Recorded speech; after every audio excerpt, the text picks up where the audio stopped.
Hello and welcome to episode 28 of the Books to Last podcast. This week we're joined by Noelle from Noelle 7 Pages as she shares the 5 books she would take with her when cast away to a mystery remote location. In my opinion, this list is actually a really great spooky season fall reading list, so I really hope you enjoy it as much as I did.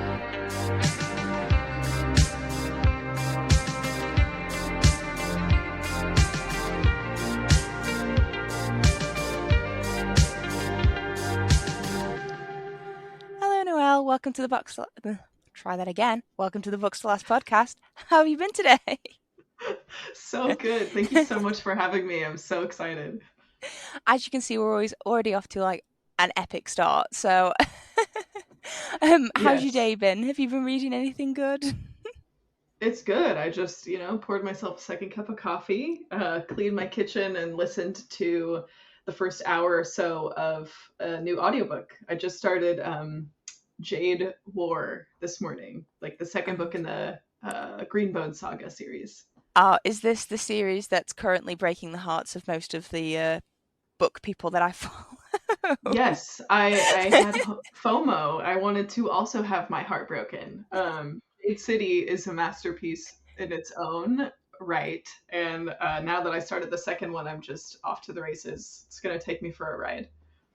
I think a previous guest on the podcast, Steph, actually picked, I want to say one of the Jade Legacy books for her list. So yeah, it's a well lauded series on the podcast. I've not read it. And to be honest, watching some of the people I follow read it at the moment, I'm kind of scared to. Yeah, I'm also really scared going into the end of this series because all of the tears and reactions has me a little bit nervous, but in kind of a good way, Always good. Yeah, I always like listening to podcasts while I'm doing sort of stuff around the house as well. I'm hoping, not podcasts even, audiobooks. I'm trying to incept my son from a young age to enjoy reading and stories by just playing audiobooks around him. Yes, through osmosis. I love that. Oh, awesome. Well, I mean, just talked about a good series, got a good and mentioned a previous list, so I should probably introduce the podcast. For anybody who hasn't listened to the podcast before, the Books to Last podcast is the podcast that challenges book lovers to pick the 5 books they would take with them when cast away to a mystery remote location. It can be any 5 books, but it's got to be the books that they absolutely can't live without, and they get to pick their mystery remote location. So where would you, Noelle, like to be cast away to? Okay, I was between like a isolated beach seaside location, like your typical survivor circumstance, or like a cozy little cottage in the woods, and I could just live my little happy witch dreams and have a big overflowing garden all by my lonesome with nothing to do except read these 5 books forever. So I think as nice as that sounds, I'm very much a person who loves being by the ocean. So I need some kind of seaside area. And my favorite place in the world is this little town in California called Morro Bay. It's just like a little seaside town. And so if, in this magical world, I could just slice that little town off into the ocean and have it all to myself, that's what I would want to do. That sounds sublime. I mean, you could always have both. Why not? It can be your own island. It can be an island that embodies that, but also has your cottage and garden and all that sort of stuff. Right, true. Yeah, I should just split it half on the ocean and then a forest on the other half. Just have both. Why not both? I love the way you think. Well, I mean, we generally let people design their own geography on the podcast. They can go wherever they want, whatever they want. Anything goes. Awesome. Well, you've got your place in mind. I suppose there's no point putting it off. What is the first book you'll be taking with you to your very own personal island that's also Morro Bay? Very customized island. It's funny because the first 3 books I knew instantly, like didn't have to think for a single second what the first 3 would be. And the last 2, I really had to put some time into thinking, do I want these? Do I want something else? So the first one that absolutely instantly came to my mind is, I even grabbed it off my shelf to show you while we record because it's completely torn apart.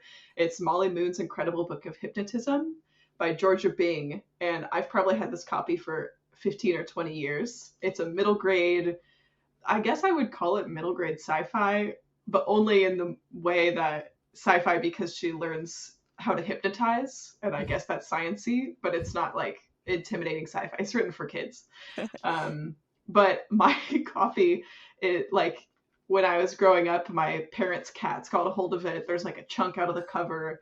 The paperback cover is holographic and the plastic is like peeling off. The cover is like half ripped off the front. It's completely destroyed, but I would be heartbroken if anything happened to this book. So it would 1000% come to the island with me. I've probably read this book at least a dozen times. And so I know I could read it, at least a dozen more and be so happy. Actually, one I've not heard of before, and it's got a very cute pug on the front cover, and we're a podcast that loves pugs, so all good. I've not really heard of that. Is that like a series that's quite big where you live, or is it just one of those like Scholastic Book Fair finds where it just got bought and it's just a book Probably. that in later life no one's ever heard of, but you've read it? That is very much the vibe that I think it is, even though I have a specific like core memory of being in Barnes Noble with my mom like 20 years ago and finding, because it's like holographic and shiny. Oh like yeah, it's the shiny, cover jumps out at you on the shelf. So I remember like a Pokemon card, you can't like leave it there. Exactly. It is like a Pokemon card except with a pug instead of a Pokemon. I remember just being drawn to it like because of the cover. My very first impulsive cover buy that turned into my favorite book. But I never hear anyone else talk about it, and it's part of a whole series. And so the first book, Molly Moon, learns how to hypnotize, and the second book is called Molly Moon Stops the World, and she learns how to stop time. And the third book, there's like a time travel element. So she's collecting all these like sci-fi skills, but also it's just the most wholesome, like found family, strong friendships story about this orphan girl growing up, like coming into her own, learning about her own skills. And the dog is like a core character in the story. Her name is Petula, the pug. And that's an amazing name. It is so good. Like I would love to have a pug and also name it Petula because of what this series means to me. And like my dog is such a gigantic part of my life. She's the apple of my eye, and I'm pretty sure that has something to do with like reading Molly Moon growing up and seeing her relationship with her dog. I love it.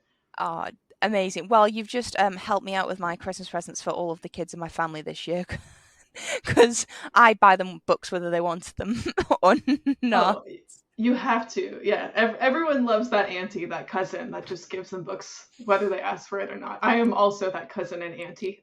Yeah, absolutely. That's what's going to happen. So I've got a good idea for that one. I completely get what you mean about the attachment to the paperback cover, paperback sort of edition that you read originally, because I have I have some old paperbacks of Percy Jackson, which was a series that I really loved when I was younger, and yeah, they're the hideous British covers that no one likes, and I don't even really like them. But the number of times I've cleared off my bookshelf and I've held them in my hands and I've considered, oh, well, maybe I should get the pretty Disney Hyperion versions and just donate these, and it's just never happened because I can't. They're too beaten up for me to just. I'm like, no, I love them too much. No, it's special, and I just realized I usually allow myself to reread it once a year. And I read it last year and discovered that it has old book smell. And I don't know when that happened. And it made me feel so old because I bought this book brand new, like what feels like centuries ago. And now I'm rereading it every year as a nostalgia thing. And it's like, oh my God, you smell like an old book. Like, this is crazy. Yeah, I wonder at what age, there should be a scientific study. At what age do books cross over from new book smell to old book smell? I would love to read that study. I would pay money. I will fund that study myself.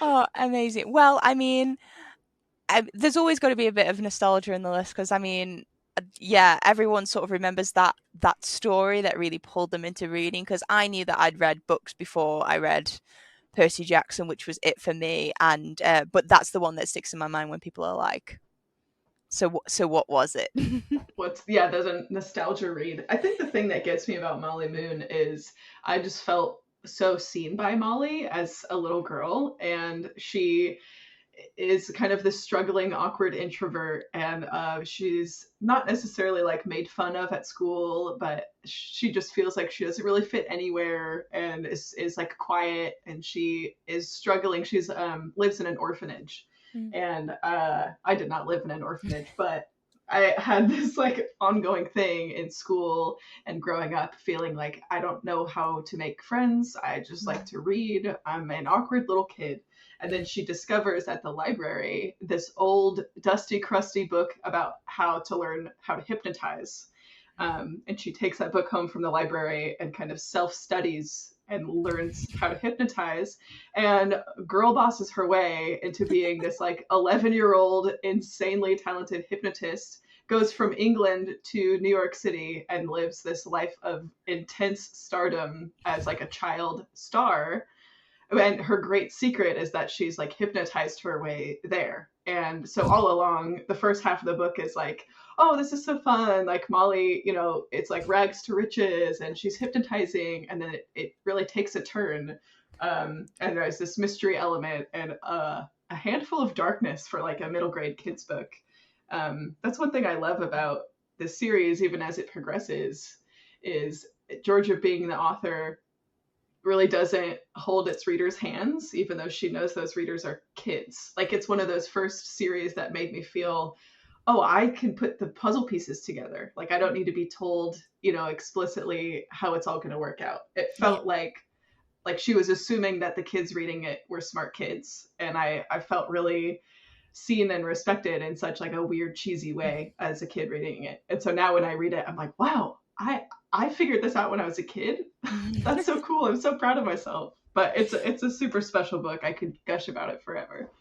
That's definitely the mark of a really good middle grade author, because kids are a lot cleverer than people give them credit for. I think people, Yes. as you get older, you sort of forget the age at which you sort of cottoned on to things, I suppose. But I'm always like absolutely amazed by my younger brother and my nephew, and some of the things they come out with at such young ages. And I'll be like, I remember my nan was looking after my younger brother, who was quite a bit younger than me. He was a few years old, and she was just like, Braden told me how glasses were made the other day because he'd learned it from something on television. Oh And my he'd gosh. explain, my nan wears glasses, and he'd explain to her how her glasses were made. Kids and are she so smart. and she was like completely in awe, because she was just like, how does he know that? I don't know that. Right. That's amazing. So yeah, a really great, always a good middle grade read that makes people feel seen. Like it's always good for the awkward kids to be seen, because I mean, we can't all be jocks like Harry Potter, because he is. He's not an awkward kid. He's a jock. He's the popular Right. kid in school. Right. Like, we can't all be the popular ones. It's nice to have the awkward kids represented. So, I mean, bit of nostalgia, bit of sort of sci-fi, if we're calling hypnotism science. Right, exactly. What is the second book that you'll be taking with you? Okay, the second one is my favorite book of all time, and it's actually a graphic novel. It's called Daytripper by two brothers from South America, Fábio Moon and Gabriel Ba. And they like collaborated on this story. And it's so special, but I would encourage you not to look at the description on Goodreads or anything, because it spoils like the great joy of reading the book. And the main character in Daytripper is an aspiring writer, but his day job is that he writes obituaries in the newspaper. But he wants to be like a great novelist. And so every chapter you get a slice of his life as he writes about like the endings of other people's lives. And he's kind of like, well, when will my life even start? I'm not doing what I want to do.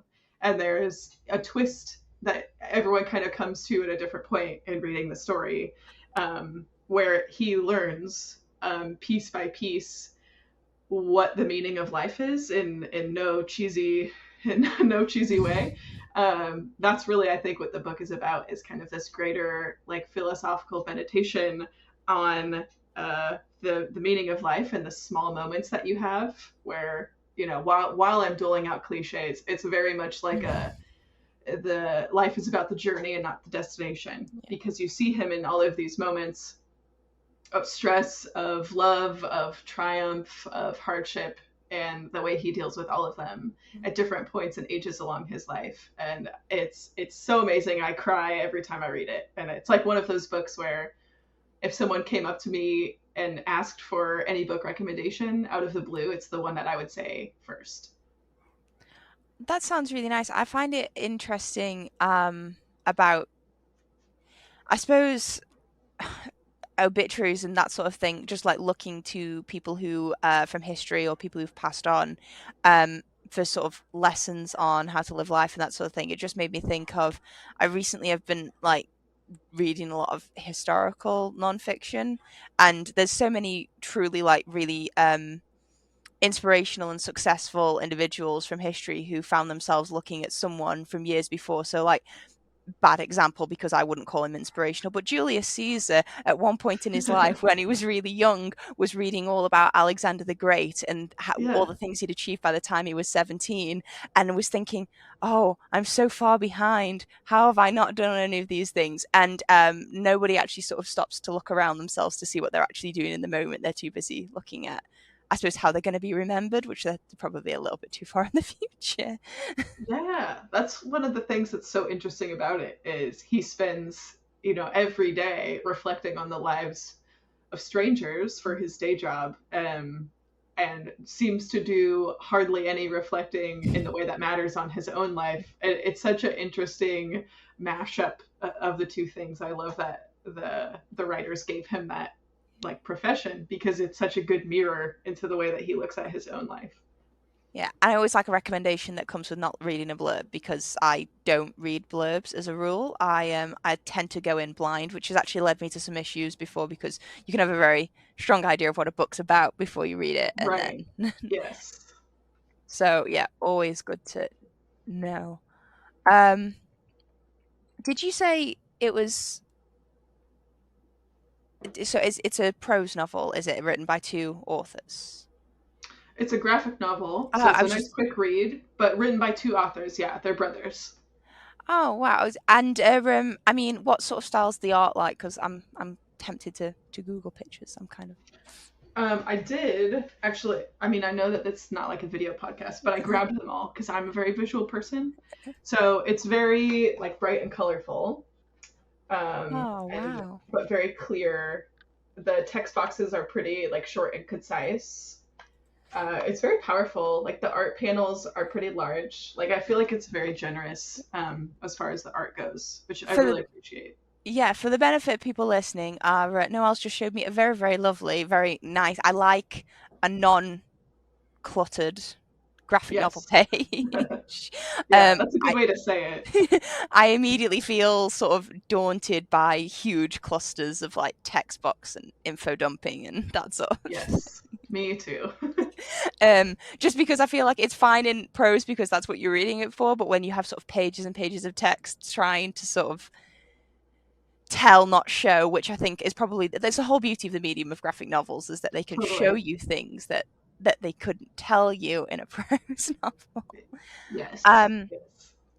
but yeah, that's, I mean, it's always interesting when graphic novels come on there because a lot of people onto a list because a lot of people try to go as much for their money as they can. So they go for the longest books that they really enjoy because they want the most Ah, pages to to have with them. But there have been a few graphic novels that have made it onto lists previously, and it's always really interesting to see how, I suppose, meaningful those stories can be, because I think it nice to have that, I suppose, visual element as well, which is really good. yeah, it's nice to have the art. Mm. I think if I was isolated by myself forever with no art, I would go a little bit nuts. So it's nice to have some kind of like visual art to look at, but also because it is so almost meditative in the lessons that he goes through, or the things it makes you think about as the reader, I know that I would be able to just chew on it piece by piece for a long time. That's what I find myself doing every time I reread that book. Even though by this point I know all the twists and turns, but I Yeah. take something different out of it still every time I read it. Definitely. And it's always interesting when a protagonist is a writer as well, because you find that obviously because a writer is writing the story, you get a kind of insight into writing craft, which even though I'm not a writer, I find absolutely fascinating. Yes, I am a writer and I still find it fascinating. So that's, I know I'm drawn to books that have writers as characters, books about writing, all of that kind of thing is a particular weakness of mine. Yes, bookception, books and books in books, more about Yes, just about books. always. Okay, so yeah, definitely jumping around different genres for the list. Is that a common theme? Have you tried to keep it mixed up, or is there You a know, bias in genres? it's funny. I didn't do that on purpose, but now I'm looking at the list and realizing I did jump around quite a bit. But that's how I read too. People ask me all the time, "Oh, what books do you like to read?" And I never know how to answer that because I read nonfiction, I read middle grade, I read Mm. fantasy, I read literary, I read historical, I read poetry. It's like truly all over the place. And I'm realizing that now my list reflects that too, which feels it just feels right, you know? I'm exactly the same. I'm a mood reader, and that mood tends to go with genres as well. I not necessarily get bored with just reading one genre, but I just feel like it's the same with my music. Like I listen to different genres of music depending on how I feel and what I need in that particular moment. And it's the same with books. And yeah, when people say, Yes. "Oh, what's your favorite genre?" It's like I don't really have one. I mean, if I was forced to give one, I'd probably say fantasy, but like I couldn't just read that forever. I think I need all of my I need all of my books. I totally agree. I have to go in cycles. Or like if I read something really sad and dense, Mm. I need a little palate cleanser. I want to pick up a romance or pick up a graphic novel. But Yeah. then if I read too many of those in a row, I want something I can sink my teeth into. So then I want a political driven fantasy or something like that. It comes in Yeah. waves. Exactly. Variety is what keeps everything interesting. And I yeah, definitely I sort of find that once I go in, yeah, cycles the same as you with genres and that sort of thing, because it's just yeah, whatever I'm feeling in the moment. But I'm usually better at telling people what genres I don't like and don't read, because Yeah. there's specific types of books that I just don't read because they're not my cup of tea. I was like, I can tell you which ones I don't read, and then everything else. Yes. So which types of books do you not read?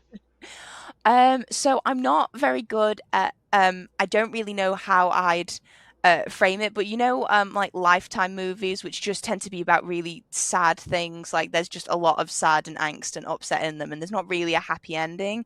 Uh-huh. Books that are about that. Um, I'm not very good at sort of yeah, books that are just about sad things. And I mean, trauma is obviously a very important thing to work through, and I find that a lot of people do find reading novels about different kinds of trauma sort of cathartic, and it does help them work through it. I'm just not one of those people, because Yeah. I read for an escape from Right, right, right. sad subjects. So yeah, anything like that. And I don't really do horror because I'm an absolute baby. Me too. I can't do it. Yeah, I'm bullied into watching scary movies by people in my life who enjoy scary movies.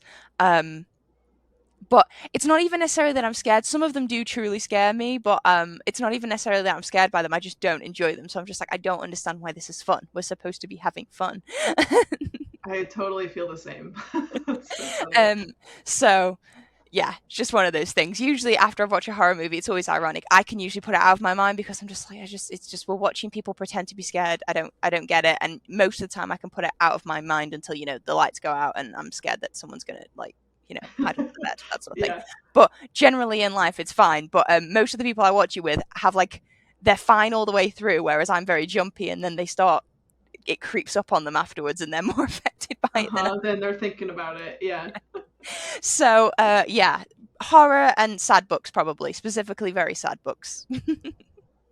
I get you. I'm pretty much my only no-go is horror. And I read very few thrillers, but not for any particular reason. I just don't often reach for them. Yeah, I find that But as well. yeah. Not I don't do thrillers. I do what I term mystery novels, so like detective. Oh, there's like something to figure out, but not necessarily thrillers. Although thrillers, I know is I feel like thrillers are one of those things. Either like you read them a lot, or you just don't read them. Because like I have a lot of people in Yeah. my life who I wouldn't term readers, but if I actually thought about it, they've probably read ridiculous amounts of thriller novels because they're just like the ones they take on holiday with them and they read them before they go to bed, and that's their genre, and they Yeah, just yeah, read yeah, all of yeah. them. Right. Yeah, those they really churn those out. There's so many of those like what are they called? Like the mass market paperbacks, Yeah. just thrillers, yeah. It's just like, yeah, it's those famous author names that a lot of people can think of because they just see them in like supermarkets sell those books. So like Right. there's just a lot Yeah. of them, and it's just really easy thinking. And I mean, if that's your genre, that's really great. I wish all the books that I wanted to read I could pick up while I was doing my food shopping. I really, because Right. that would be That would be convenient. I'd have so nice. a lot But less dangerous. journeys. Yeah. Yeah, but dangerous. I already have to avoid the one book aisle in my supermarket. I have so because they've Yes. started stocking good books. I think that's one of the few things I have to thank BookTok for, because I don't use BookTok because I have no interest in trying to learn how to use TikTok. I sound really old, but I just don't No, want. I feel similarly. I'm on it and I can barely navigate my way around. It Yeah, so makes me feel old.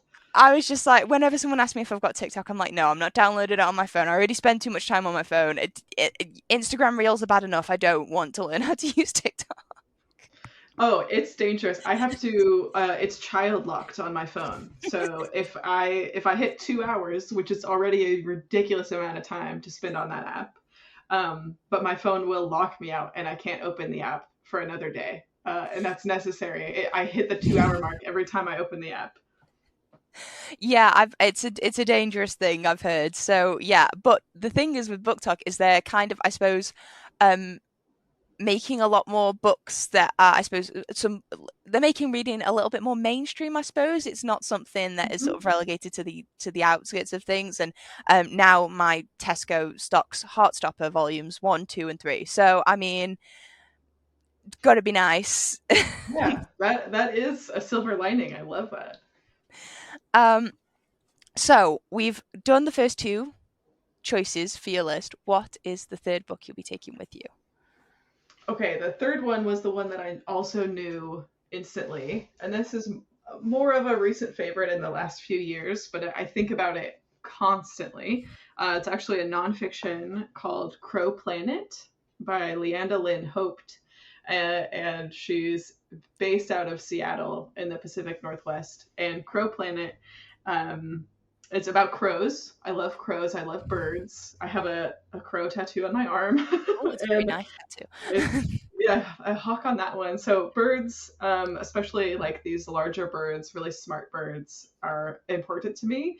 And Crow Planet, you learn, yes, a lot about crows, but also the thing that I most took away from this book that I think about all the time is she talks about how so many people that claim to love nature and love the outdoors and love wildlife, they seem to not pay attention to their own wildlife in their own backyards, the squirrels, the crows, the crickets, kind of those suburban or urban nature and wildlife that we all have around us. But instead, they'll take 1 or 2 vacations a year to a big national park, a huge waterfall, a big backpacking trip. And then they'll spend 1 or 2 weeks, oh, I love nature. It's so important to me. I love connecting with the outdoors. When it's like, well, we're all walking down a sidewalk at least once every day. We're all looking out a window at least once every day. There's always something to look at and appreciate. So she makes this big argument for, crows and squirrels and grass and oak trees are just as cool and interesting as, mountain lions and the big, like, condors and huge birds of prey or zebras, like all of those things that people take vacations for. And for some reason, I must have just read it at the perfect time.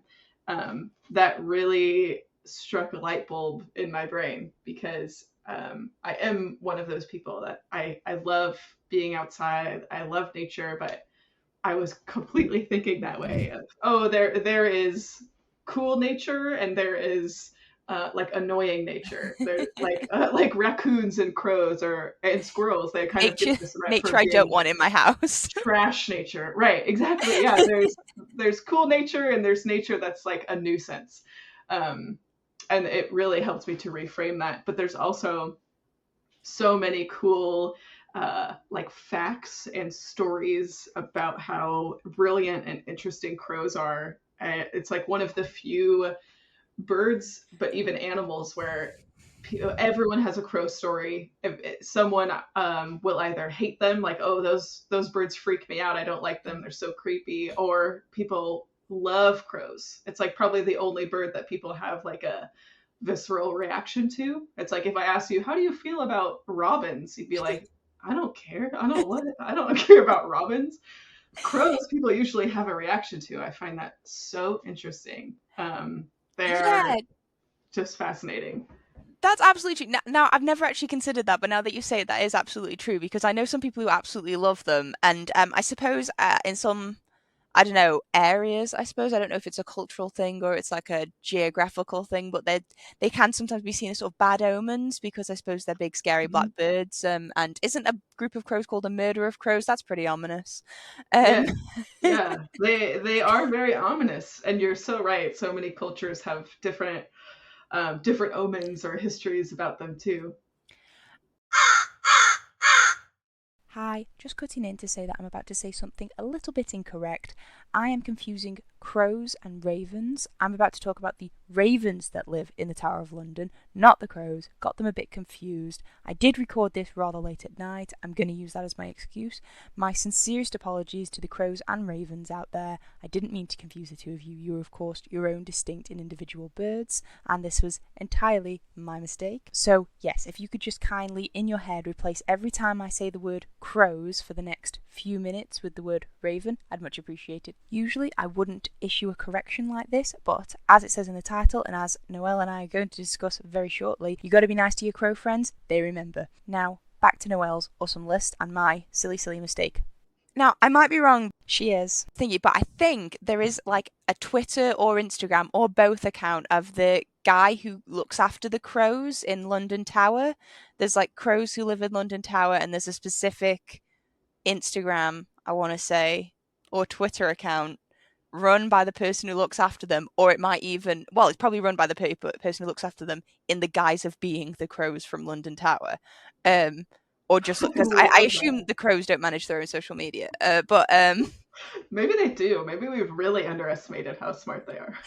maybe it's funny you mentioned robins, just because I don't think most people have a strong feeling about robins, but my mother-in-law absolutely loves them. She's got a very strong connection with robins. Of course. They have a special place in her heart. I'm kind of, even though I do kind of like the majesty, I suppose, of like large birds like crows or like intelligent sort of um birds of prey and that sort of thing, like falcons and eagles and that sort of thing. I kind of appreciate them. I'm kind of a little bird. I like kingfishers. I think they're cool colors, Uh-huh. and hummingbirds and stuff like that. Oh yeah.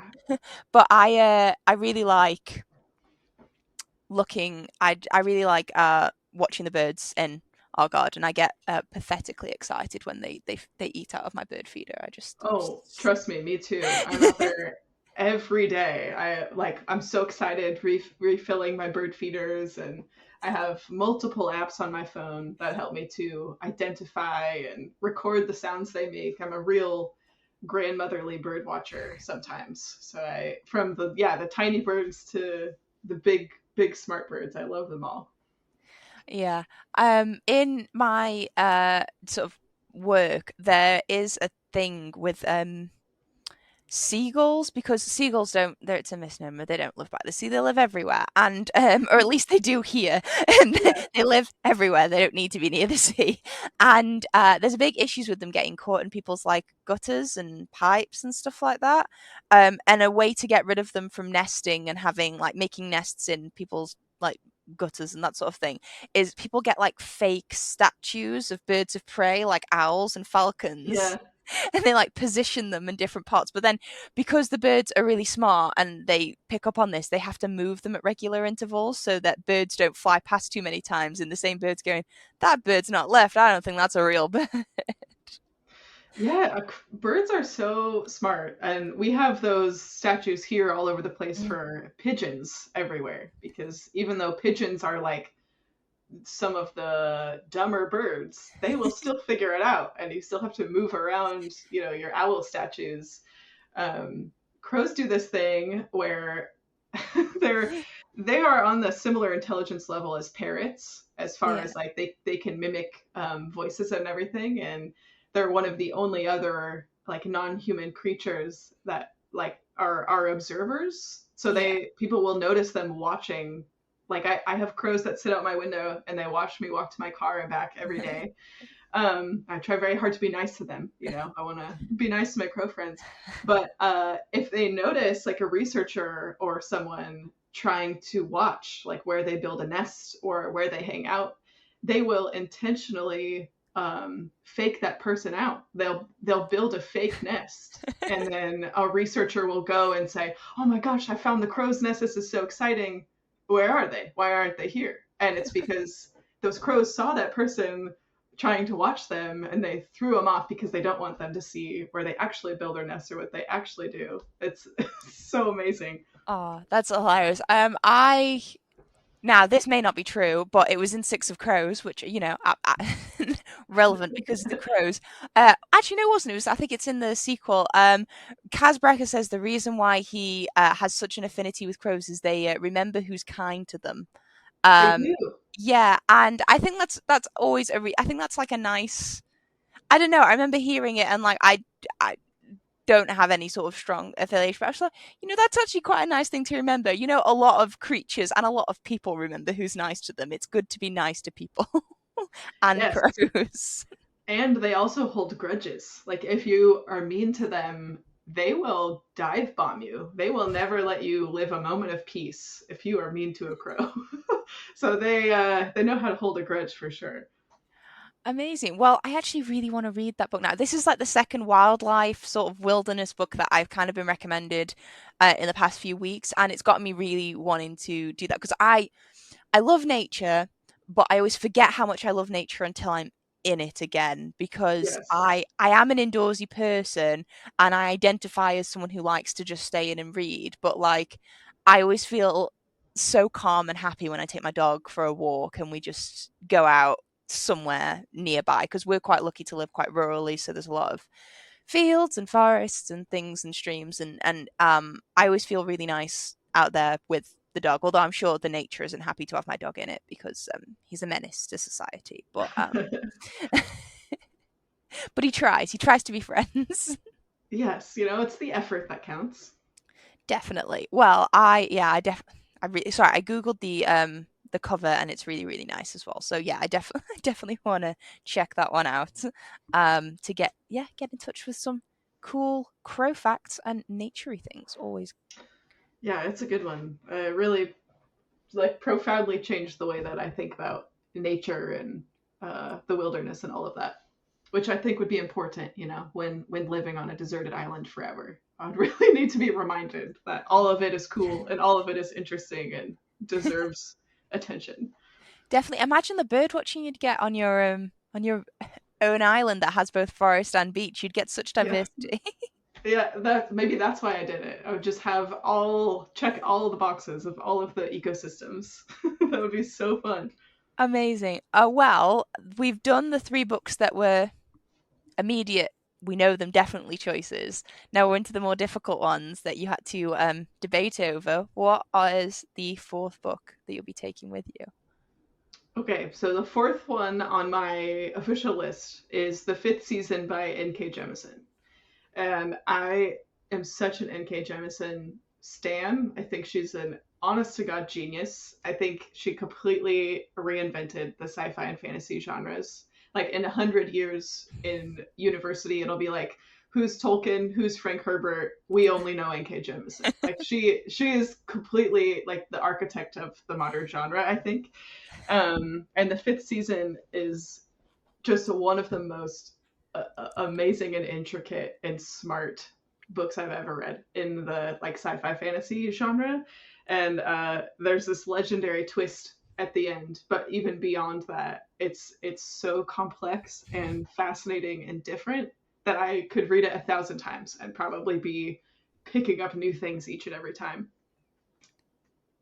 Amazing. I actually do think it has been picked on the podcast before, and I'm right in thinking isn't it's one of a series, isn't it? So Yeah, it's it's the to first do. in the trilogy. Yeah, so I'm testing my memory now.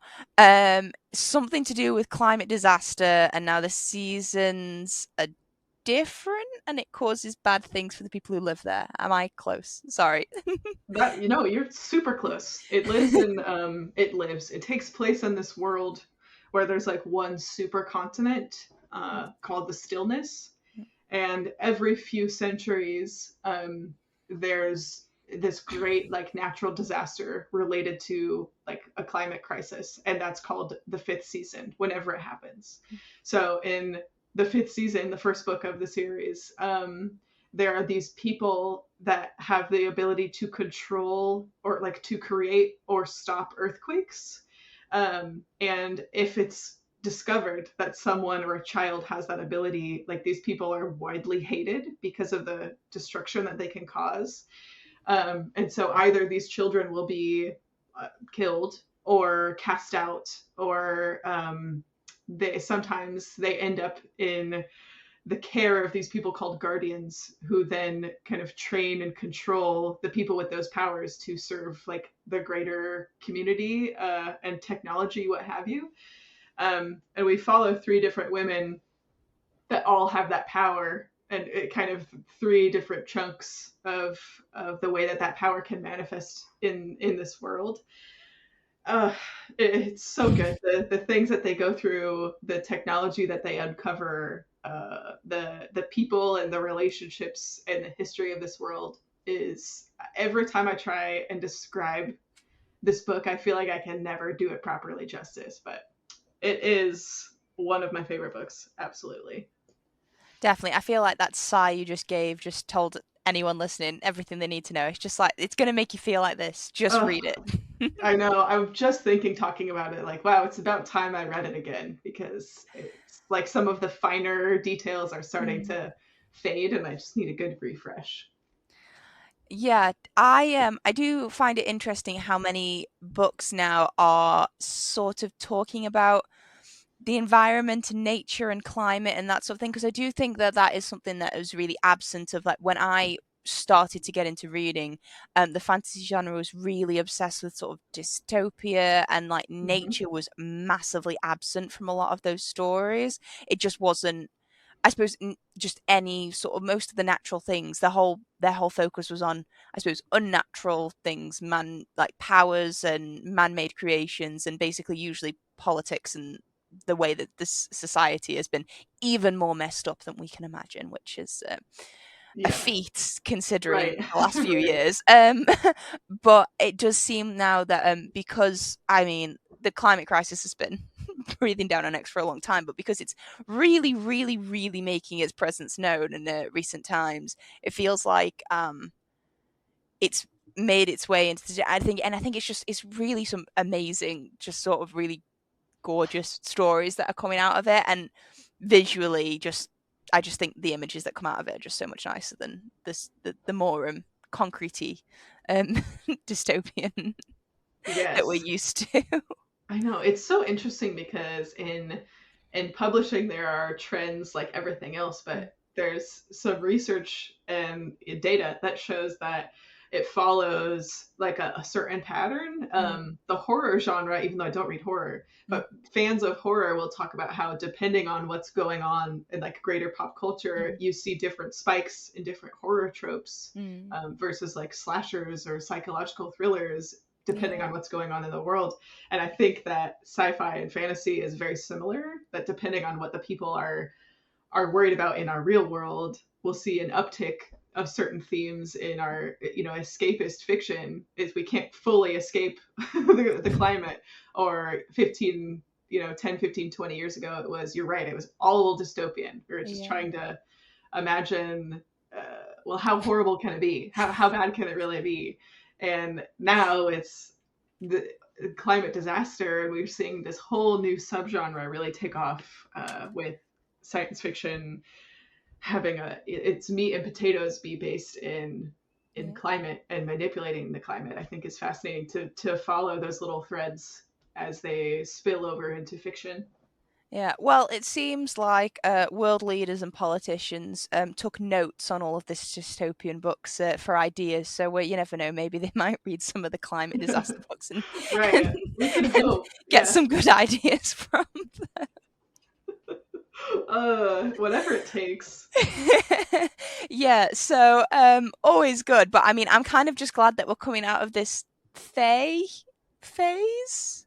I'm Me kind of too. yeah, just because it's not that I dislike those stories, I do read them. I just want there to be less books about Fae. I agree. I think it was just repackaged vampires is my hot take on the Fae, because when I'm glad I vampires didn't come back.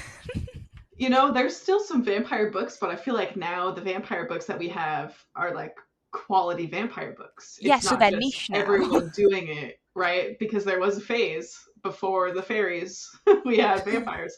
And because that's what was selling books and that was what was popular, everyone was writing vampire books and it became so saturated. And I think we've seen that happen with the Fae right now, and there are some really great ones, but there's this saturation that's, I think everyone is a little bit tired of it. Yeah. And so hopefully in another decade we'll still have some fairy books, but they will be, those really juicy quality ones and not the ones that everyone is trying to replicate. Yeah, the ones that survived the deluge. Exactly, exactly. Well, the fifth season, N.K. Jemisin, you speak very high. I can't say I'm very, very guilty, but I can't say I've ever read any of her books, so I feel like I need to probably remedy that. This might be the series to do that with, just because I've sort of had my eye on the city we became, but I just I know it's urban fantasy, and I don't know if I'm feeling very urban. It is urban fantasy. City We Became is also, I found it very dense. Like, Mm, I loved that book. I think I rated that book of 4 stars, and I am excited to see where that series goes. It's also like a love letter to New York City, and it's like very, very deeply woven into New York mm. City. And I think if I didn't have a love of my own for the city, I would not have loved that book nearly as much. So I would say it's worth reading. It's a book that I treasure, but I don't know if I would recommend starting there.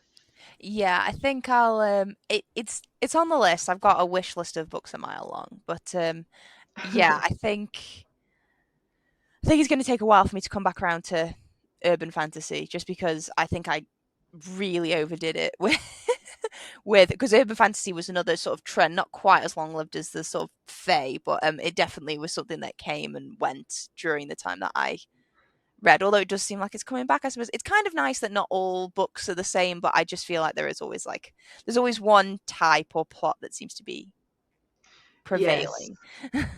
Yeah, and I feel like now that I'm thinking about it, we can trace to, whatever the giant popular Mm, series is of the day. Like we had the magic school when mm. Harry Potter was at its heyday, and then we had the vampires with Twilight, and then I think urban fantasy I would credit to Cassandra Clare, and Oh, then now we that's have. what I was thinking when I said I overdid it with Oh, okay, yeah, yeah, urban yeah. fantasy. I was like, yeah, Shadowhunters really did it for me. Yeah, she really popularized urban fantasy, at least in the greater like popularity of it, and then Sarah J. Maas with the Fae, 100%. Yeah, definitely. And that's actually really upsetting because there are some really like I don't that's not shade on Sarah J. Maas, please don't. Yeah. I'm not I wouldn't want to anger anyone. I actually really enjoy Sarah J. Maas's books. I do. But I just think in terms of fae representation in an authentic way, however authentic you can be to a mythological creature. Um Right. I just think in the same way that like Stephanie Meyer was not true to the myth of vampire, I don't feel that Throne of Glass and A Court of Thorns and Roses is true to the myth of the fair folk. Yes. That's often my issue with it too, is it's kind of it's a nice loophole to have beautiful immortal young people. without really going hard on the Fae mythology. I get what you're saying. Yeah, so it's like it's not a read or anything. I'm not being disrespectful, I guess, maybe. I just yeah, it's just I suppose having that ring of research to it, maybe. Yeah, I think that's probably where I'm going with it, which is completely fine because I mean if that's not the book you're writing, then that's not the book you're writing. It's sort of you can loosely have your areas. I suppose it's just whatever people like. But I Right. like that we've got sort of fantasy and powers in the fifth season, as well as this sort of natural world twist, which does actually sort of seem to be kind of a sort of theme in your book so far. We've got a lot of sort of natural world, the general progression of life, that sort of thing, with, of course, the exception of Molly Moon. But I mean, I just feel like she should be a law unto herself from the sounds of it. She sounds, Yes. yeah. She sounds like it's her world and we're all living in it. So, Honestly, yes. If Molly Moon hypnotized me, I would say thank you. but with those books sort of being chosen, what is the fifth and final and also difficult choice that for your final book of the list? Okay, so the fifth one that I decided on after much deliberation is Middlegame by Seanan McGuire, which is, again, kind of a speculative one that explores a lot about science and language and math, and how all of those things like weave together in the greater span of like human culture and community.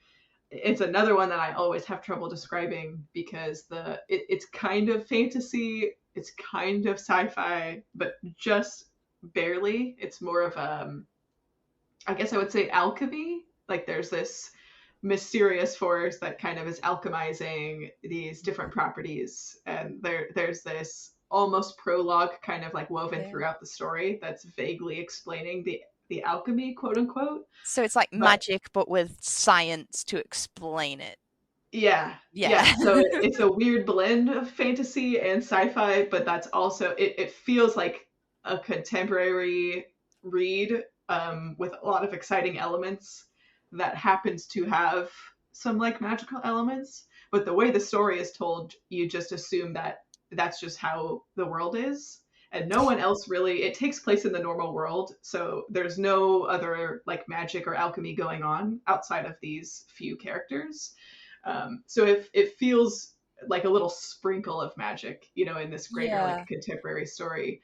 I mean, I don't know what magical realism means, but is that um maybe sort of kind of magical realism? I don't actually know what the genre means. I've just heard it used to describe a lot of books. Kind of magical realism, to my understanding, is when there is magic and everyone just treats it Ah, like like it's normal. completely normal. Ah, It's okay, totally that's a good normal, way. even though you as the reader are like, that was No. magic. Like, but so I guess you could maybe say magical realism. I feel like I would say more speculative because there are Yeah. some funky, not real elements, but it's told in a way that is trying to present it as this is how it is. This is totally real and normal.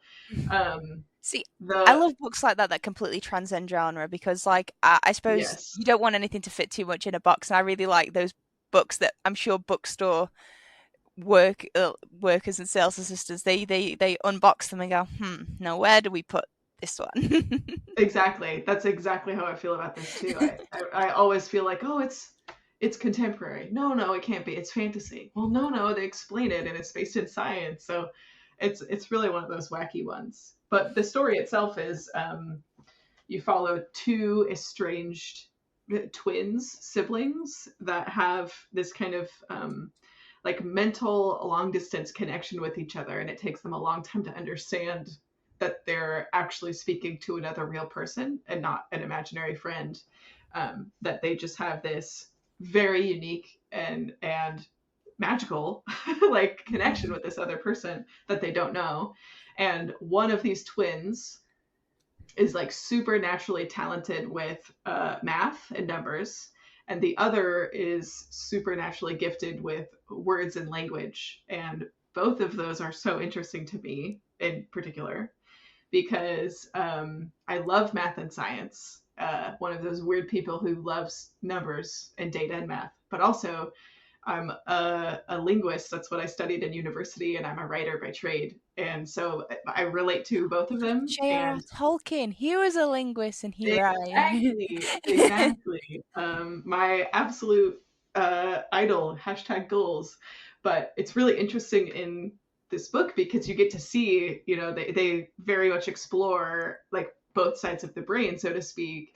And, one of the twins is so logical and analytical, and well, the numbers say this, and the calculus says this, and the physics say this, and the other twin is like, well, we could just say it like this. We could just tell this person with the power of our words that this is what's going on, and they'll believe us, or they'll understand. So you have the power of math and the power of words coming together to, combat this underlying ominous force. And that is the best that I could possibly explain it. But it's so fascinating. It's so much fun. That does sound interesting. I always sort of go back and forth whether I'm sort of more analytical or more on the sort of language side. I probably say the language side because even though I can math and I I can science, I do not find it very easy. Whereas I always took to humanities like English and history and that sort of thing. I took to those a lot more easily than having to bash my head with maths papers and that sort of thing until eventually it went in. Yes, yes. That's the thing that I love so much about studying linguistics is it's this humanities field of human language and how people communicate with each other with words, but looking at it from like a scientific lens. There is so much math and data and analysis in the study of linguistics that it was for me just the perfect intersection for my brain of, yeah, let's take this very qualitative subjective study and put a bunch of math and science on top of it and mix it up in a big cauldron, and that's linguistics. Amazing. That sounds. See, I don't have enough time in my life to go to university and study all of the subjects I would like to study at university just to get a deeper understanding of. Same. Yeah, I just like to learn. That's why we read, right? Oh, Yeah, that sounds interesting. Let me read about it. yeah, the best I could probably do is just reading about them because I'm yet to leave education for my actual profession. So yeah, probably not going to have enough time to go and do the others. But I always find it so interesting to talk about people who study like really interesting stuff like linguistics. Because it's just like, oh my god, just talk to me more about the things that you are learning. It is so fun. I'm really fun at cocktail parties. I'm not working in the field, but I could talk about it all day long. Or sometimes I have friends that are like, "Oh, so why do people say this?" Or "Why are accents a thing?" Or like, "Isn't it so weird that this person says this?" And I go, "Well, actually," and then I get to have my soapbox linguist moment. Oh, okay, that's amazing. I need to be at a cocktail party with you, so that I can I can witness that. It's very fun. I mean, specifically, I'm so bad at identifying accents because even though I know that there are different accents, even accents within my own country, so the UK, I um I have to listen to a decent chunk of dialogue of as someone with a Scottish accent versus Irish or Welsh, and even though I know those three accents are distinctly different from each other, it takes me so long to identify them, and it's exactly the same with most regional English accents as well, because Mhm. even the ones they can have the thickest accent from any part of those places, it will take me maybe 10 minutes of conversation with them to actually really pinpoint what it is in my mind because it's like I just don't it's like I don't hear the difference properly. I can't explain it. Oh, yeah, I totally get what you're saying. But what you do know instantly is that person is not from the place that I'm from. It's like what Exactly. clicks in your brain. And that's what, that's not like why accents developed, but that's what humans like used them for. It created this line in the sand of, you Yeah. sound different from me. You must be from somewhere else. So now there's a us and them. I know you're not part of my family. You're not Yeah. part of my tribe. So it's fascinating, the anthropology that gets woven into it. bizarrely, people from outside of my area can identify that my accent is sort of where I'm from, but people who I actually am from the same place as don't think that I have a strong enough accent to be from our city. Really? That is so So they interesting. don't believe me that I'm from around here. The amount of times I've gotten into sort of taxis or just spoken to people on bus stops and they've asked me where I'm from, and I'll be like, here, and they'll say, Yeah. no, but where are you really from? And I'm like, no, here, honest. Right. I promise. It's like I How funny. so yeah, it's people always just assume that I moved here. It's just strange. It's having parents from different areas. I think it blunts accents in a strange way if you sort of Oh travel yeah. around a lot. It cuts the it's so strange how it happens. But I've spent quite a lot of time in my home city recently, so I think it's gotten stronger because I've not been traveling around as much because of what's happened over the past few years. So Oh yeah. That's maybe I definitely a thing. yeah, maybe Yes. I'll stop after explaining that I was born here to people. You have your accent card back. Yes, definitely. It's like you have to believe me now. I'm from here. um okay, so I mean there's such awesome awesome interesting books. Could you just quickly list them off for anybody listening in case they're, I don't know, on Goodreads or in a bookstore and they want to grab them? Yes. Okay. So my first one was Molly Moon's Incredible Book of Hypnotism by Georgia Byng. The second one was Daytripper, which is a graphic novel by Fábio Moon and Gabriel Ba. The third one was Crow Planet, and it has a subtitle, but I can never remember what the subtitle is, by Lyanda, Lynn, Haupt. And then we did the fifth season by N.K. Jemisin and Middlegame by Seanan McGuire. Amazing. And you said those last two were difficult for you to come to. What were the contenders to try and knock them out of your top five? So, yes, I did have a couple of honorable mentions because, like we kind of talked about, I read all over the place. And so this ended up being a little bit more like science-y, fantasy heavy. Like, I don't have any literary, I don't have any historical fiction in here. I'm very satisfied with how the list ended up, but there were some outliers that were fighting for a spot. So the first one that I almost made it is a historical fiction called The Rose Code by Kate Quinn. Oh, I have heard of It this. is just a masterpiece, and it follows these three women who worked at a secret intelligence base called Bletchley Park during the Second World War, and they were breaking codes on this secret base. And each of them had a different role on the base. Some of them were intercepting, some of them are running and repairing the machines, and some of them are actually, trying to puzzle out and crack the codes themselves. And it's so interesting the relationships that they get into. It spans two timelines. So there's a timeline like during the war while they're on base, and there's a second timeline that's a few years after the end of the war, and one of the women is institutionalized, and you don't know who it is and you don't know why. And so there's this mystery from the beginning of like, well, what happens in between these timelines and who is it?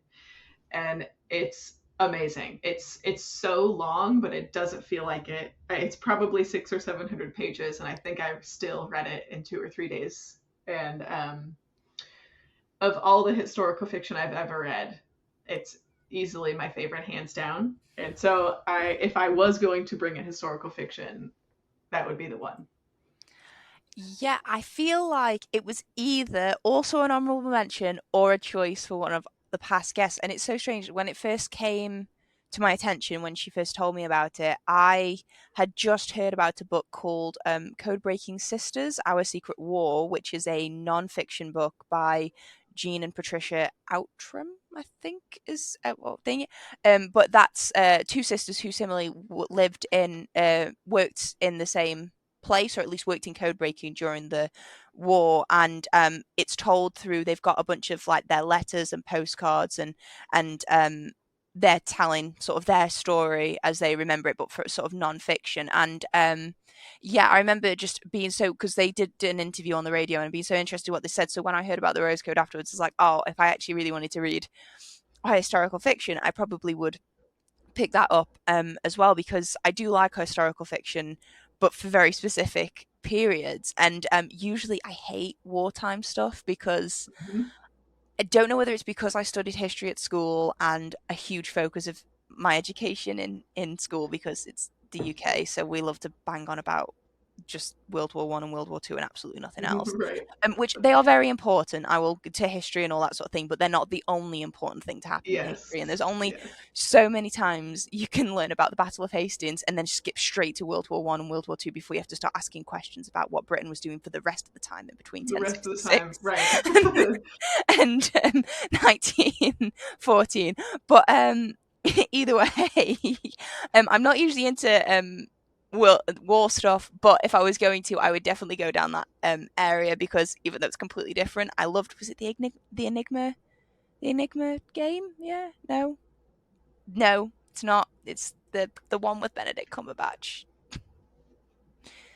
Was it maybe where they break the Enigma machine? Basically, I've completely. Is it the Imitation Game? I think it's the Imitation. Yeah, it's the Imitation Oh, yeah, Game. yeah, yeah. Yeah, Yeah, yeah, yeah. and I actually really enjoyed that movie, even though from that and from what you've just mentioned about someone being put into an asylum, I don't think there's probably a happy story to come out of all of the people who worked in breaking codes in World War One and Two, from the sounds of it. But such is life. It is a wild story, and you could just tell how thoroughly it was researched. Like it was like hard to believe that it is fiction. It is so Yeah. deeply researched. There's even, it's either in the dedication or in the acknowledgments, where there's some like pictures from the author's research, and she talks about how so many of the women, there was men on the base too, but so many more women because they couldn't enlist, so they worked secretly on the base, and they kept the secret for decades and decades and decades, that it only broke like recently in the last few decades that this even was a thing at all. And all of these old women, one at a time, were like, oh yeah, I worked there too. I helped break codes that won the war. I did that too. So now there's this like Yeah. wealth of secret intelligence that was just buried for decades. And one of those women is Kate Middleton's grandmother, I think. And so That it's checks like, out. yeah, so there's these stories and pictures of her like visiting and hearing those stories, and Yeah. it's so fascinating.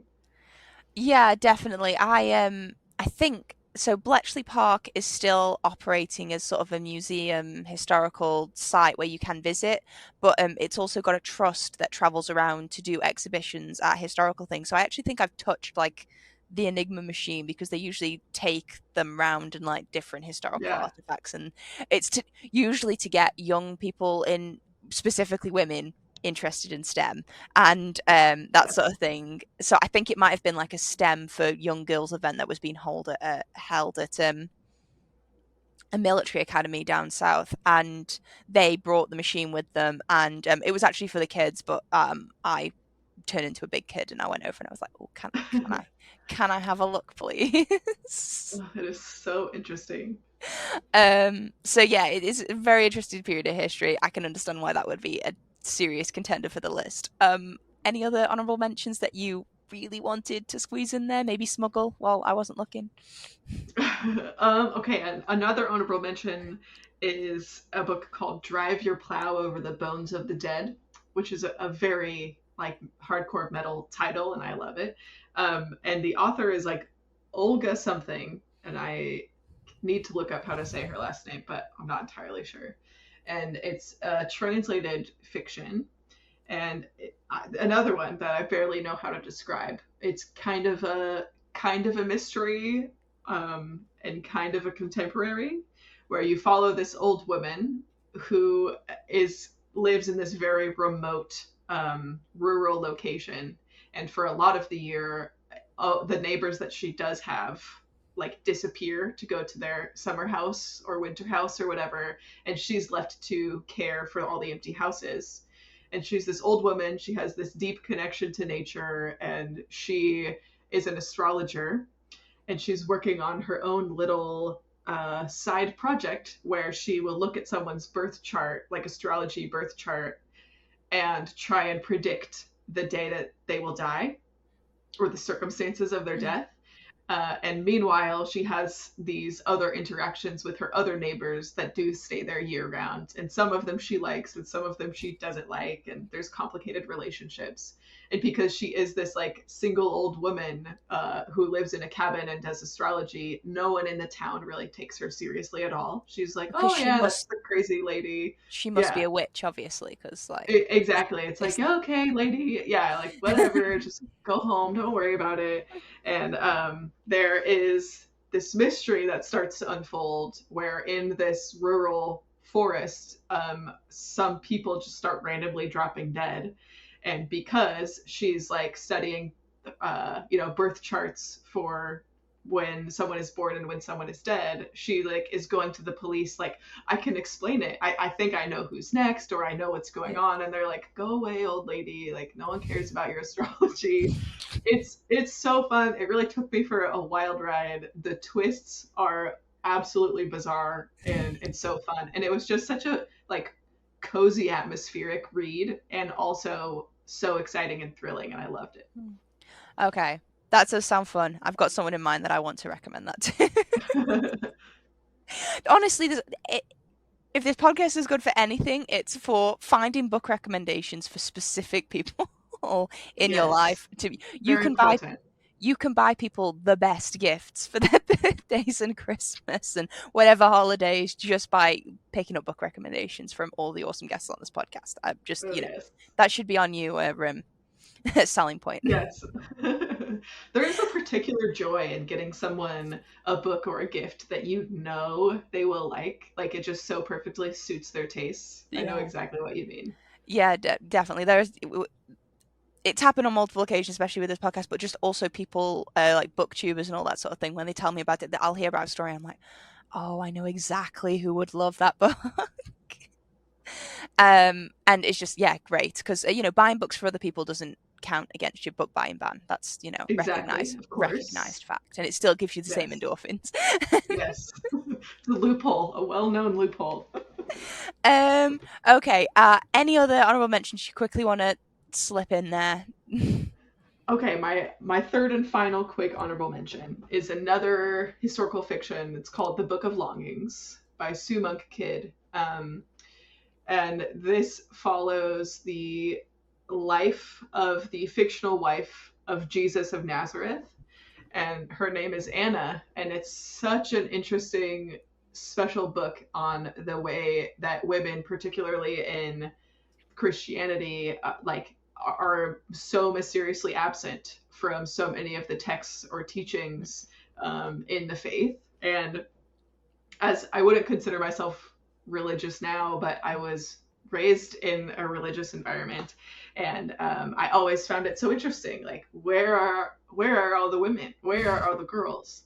And so to see the life of Jesus, but through the eyes of the women in his life, because we also get his mother and sister-in-law, and his wife, was amazing. And like, almost, not to be dramatic, but it like healed a little part of me, like the little girl that was growing up and was like, where do I fit in? Like, where is everyone else that looks like me or asks big questions or is interested in science and finding answers and wants to make her own way?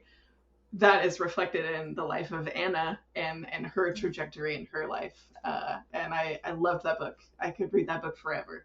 But it didn't make the final list, but it almost did. Wow, I've never, to be honest, I never would have even considered that book exists, which is very, very silly of me because all books exist. I'm pretty sure there isn't a story out there that hasn't been written in somewhere or another. But yeah, that sounds really interesting. And yeah, when I I wish that I could be more surprised about the absence of women in, Yeah. scripture, all of it. I really painfully wish I was more shocked. But Right. yeah, it's definitely an absence, because I mean, ultimately, they must have existed because there's all of these people being, born, Right. raised, and all that sort of thing. So it's just like they were there. Yeah. Yeah. Right. It's like I recently listened to a podcast about the Bayeux Tapestry, that oddly quick quote thingy called is about the Battle of Hastings and what happened there. And it's like 70, is it 75? It's really, really, really long tapestry that tells like the whole history of it. And in all of that, there's thousands of people on it. And there are 3 women on the entire thing. There's more dogs than women. In fact, actually, there's more male genitalia than there is women on the Bayeux Tapestry. Oh my And one gosh. of them is completely unknown, unnamed. No one knows who she is. She's just on there. Um, Wow. and the entire thing was sewn by women. It was sewn by nuns who were being held captive, and there is 3 women on the entire thing. Oh my um, gosh. and it's just one of those things. It's just like, okay. Yeah, just invisible. Yeah, do your duties, carry out your tasks, but there's no real visible role or meaningful, lasting role that that history cares to mark down.